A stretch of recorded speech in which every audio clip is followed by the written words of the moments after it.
Swag is live in Indianapolis. We told you earlier it's going to be wild and all over the place.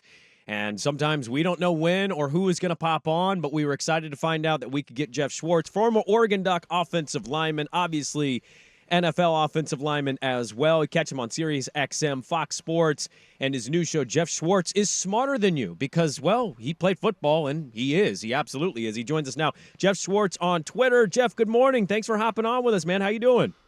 I'm good. It's a little surreal, this whole, Big Ten Media Day and seeing the logos of the four West Coast schools. And the funniest part to me is on the big jumbotrons here in the morning before we get going here, they sort of roll through a bunch of different award winners in the Big Ten. And right now the draft is up here. And, they're including Caleb Williams and Rome Odunze and Bo Nix and Leatu Latu as Big Ten players. They're taking credit, huh?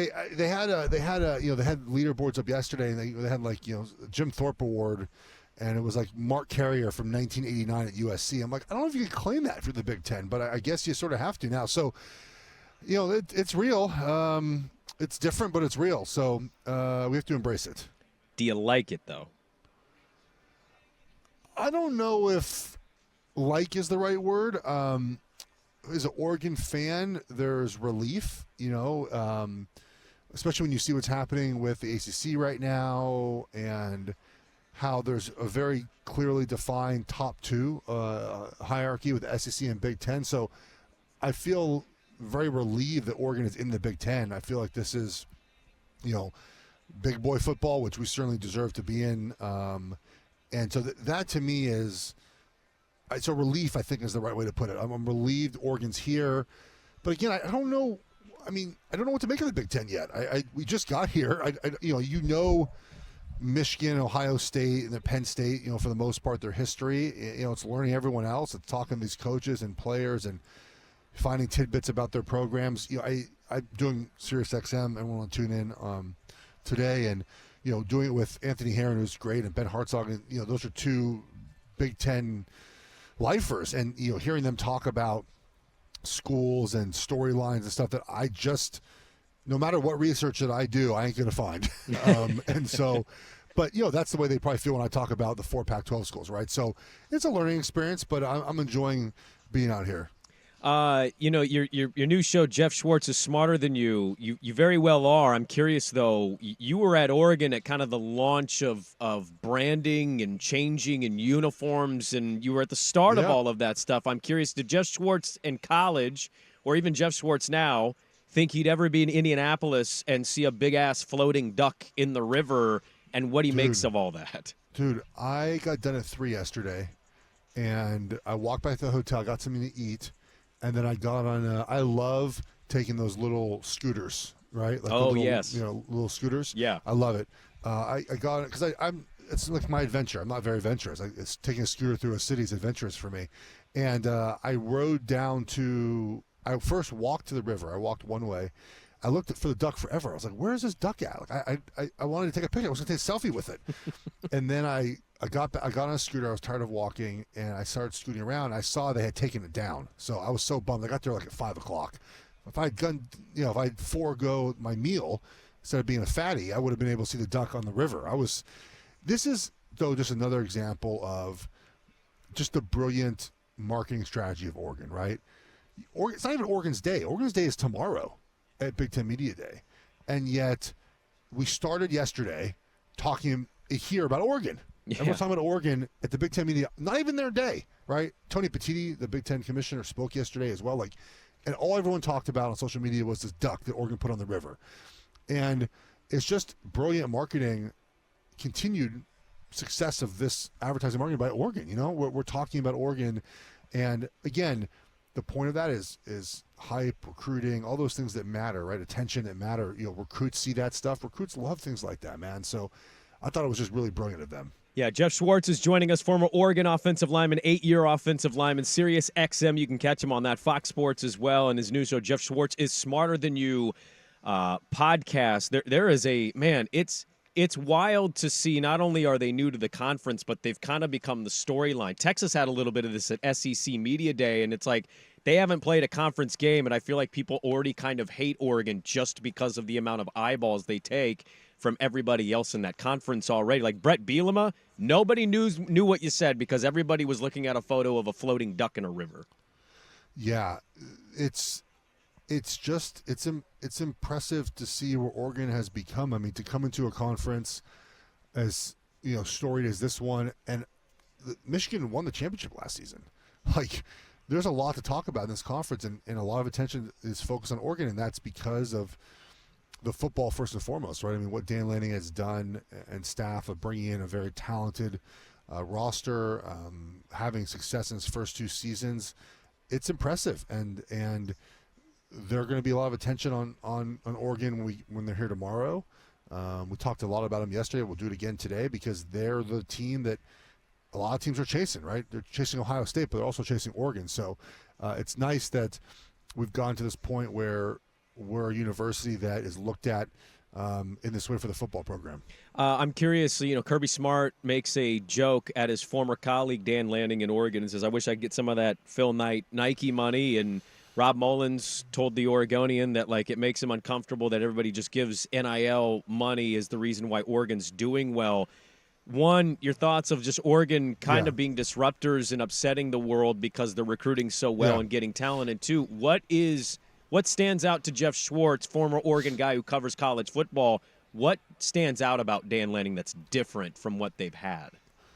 Well, I remember I was at that game in Atlanta. Oregon lost 49-3, right? I was at that game. I think, and afterwards, I think Kirby Smart said something like, paraphrase, like, Dan Lanning knows we have better players. So they went and got better players, Kirby. Like you said, they need better players. They did exactly what you said, which is go get better football players. The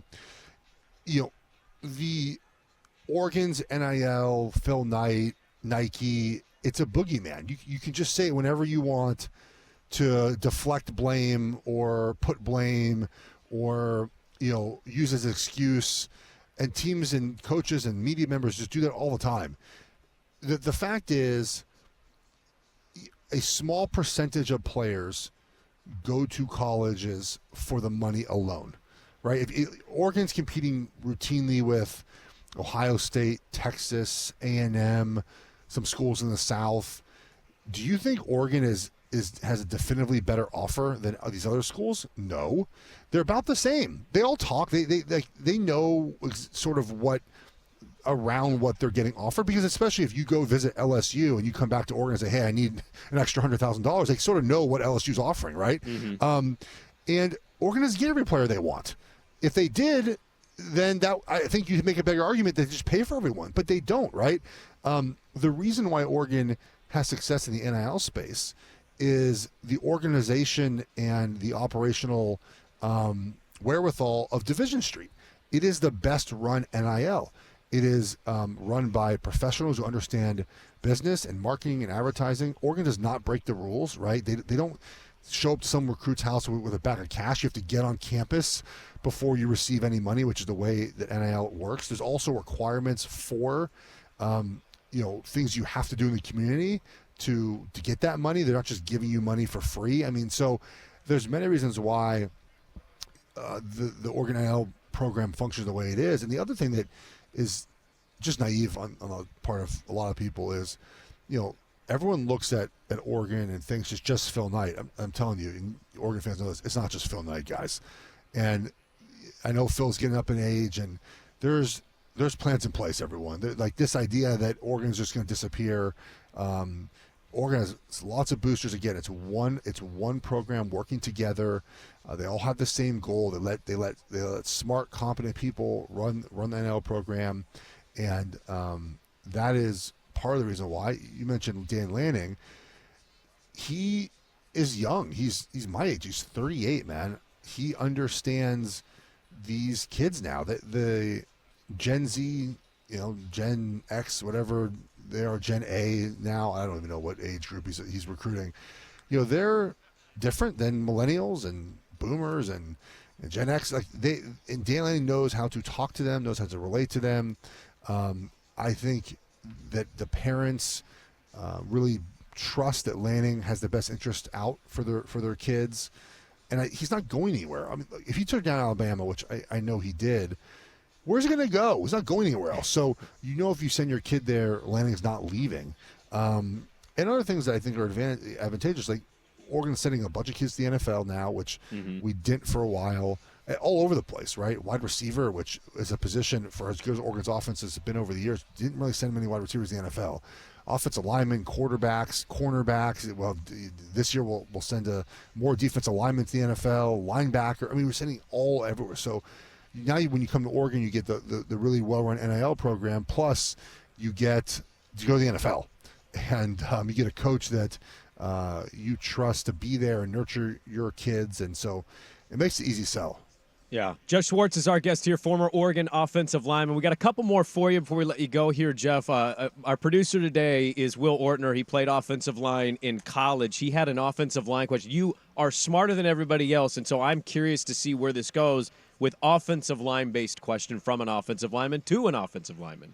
Geoff, I think the biggest growth that you've seen in Oregon in the last 5 years isn't that NIL has come in and they're buying everybody, right? It's the growth of the offensive line position as a whole. When Chip Kelly took those teams to deep title contending runs, it always felt like when they went against a Florida State or they went against an Ohio State, they just lost the war in the trenches.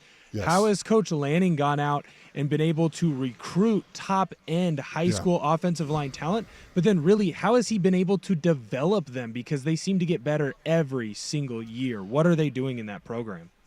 Well, the first thing is identifying, big bodies. It started with Mario Cristobal, right? He came and just changed the blueprint for the body structure that you need to have to win, right? You need big guys. Chip Kelly just wasn't he didn't recruit big offensive linemen like 330, 325, and Lanning and Mario have recruited bigger players. Then it comes down to obviously the development of their talent. And we had Alex Maribel's offensive line coach, who was at Miami with Mario, was great. Clem was great. And then Alik Terry is fantastic. He's 30 years old. I think a really savvy hire of adding Mike Kavanaugh as an analyst, who's a 30-year offensive line coach, was important. So that's one thing that, Lanning has hired really good coaches, and the development of the players has been important to Oregon's success. And, they can punch you in the mouth. They can pass protect. They can do everything you need to win, and you're going to need that against Ohio State, Michigan this year. Those two teams with their defensive lines, you need an offensive line like Oregon's. Geoff, I'm curious, when you think of this Oregon team, my co-host, who coincidentally booked a vacation at this time, we didn't know the date, and so he is out today. He's an Oregon alum, and he's been following and covers this team pretty closely. He thinks on paper this could be the most talented team. I'm curious. I don't know if that would where you put that kind of stuff. You're a former player, so maybe hate that, but your thoughts on that? And they're just like, when you think of this year's Oregon team, they get Dylan Gabriel to replace Bo. They're loaded at receiver. Just your overall thoughts of how far can this Oregon team go? Can this Oregon team get to a title game? On paper, they can. I mean, you look at the talent they have and the depth. I mean, depth is so important in a playoff structure where you have to, to get to a title game, you got to at least play 2 games, maybe 3, and you need that depth in really a couple places. Defensive line, which I think Oregon is building and done a good job there. And you need depth, in my opinion, at the cornerback position, because you're going to face Ohio State that has 3 wide receivers that go in the NFL, maybe more, right? Like you need, and we got with Muhammad and some of the other additions, we've gotten enough cornerbacks now, I think, to just cycle those guys through in a game and not be concerned when your backup is in, which hurt us a lot against Washington last year when backups came in or the safeties were attacked in that game. And so I think the depth there is hugely important. And 2, getting Dante Moore, and I've heard Austin Novostad's actually done a really good job as well. But having that backup quarterback is important. You never know, man, right? You don't want to lose a season to a quarterback getting hurt when you have a talented roster like this. I'm not saying that Dante Moore or Novostad is better than Dylan Gabriel, but the idea is you have a competent backup who can get you through either a couple weeks without a quarterback or win you games for the rest of the season with a talented roster around them. So I think there's no doubt this is the most talented roster we've had at Oregon, and the job now is to go out and execute. Yeah, good stuff. Geoff Schwartz, former Oregon offensive lineman, NFL offensive lineman. You can catch him on SiriusXM, Fox Sports as well. And what do we got coming up on Geoff Schwartz? I'm smarter than you. I love that you're doing a show like this. Yeah, we should be back next week. Okay. We're gonna start previewing The season, I mean, we do a lot of NFL in that show, so we'll start with our division previews, and we'll throw a couple college wagers in there as well. So looking forward to getting going. We got NFL training camps starting up, man. So should have pads on pretty soon. Hall of Fame games in, I don't know, week-ish away, and football will be here before we know it. Yeah, we're really excited. Thanks so much for joining us, man. We'd love Thanks to for get you having on me. during the season. We'll talk to you soon. Sounds good. All right, there we go. Geoff Schwartz, former Oregon offensive lineman there.